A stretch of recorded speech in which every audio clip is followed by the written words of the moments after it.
प्यार के टूट जाए नाता देहिया में हरद घसाता ए जान का करी।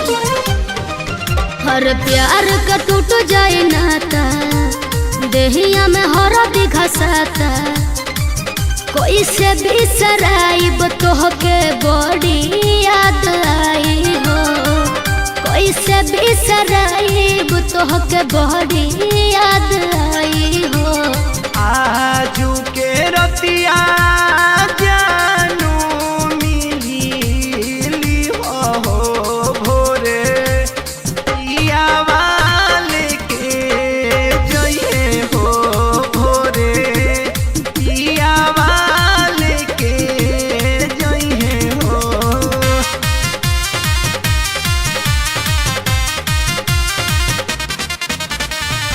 दिव्यांश स्टूडियो आरा।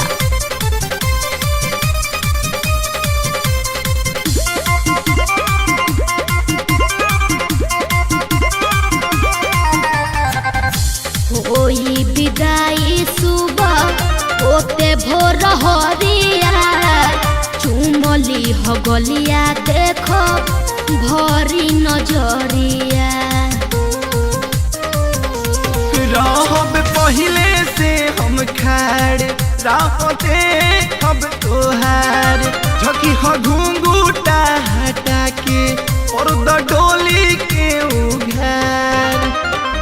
तोहरे सुरतिया लौकी जब दहिया छुए हो। तोहरे सुरतिया लौकी जब दहिया छुए हो। आजू के रतिया जानू मिली हो भोरे पिया वाले के जइए हो भोरे पिया वाले के जइए हो।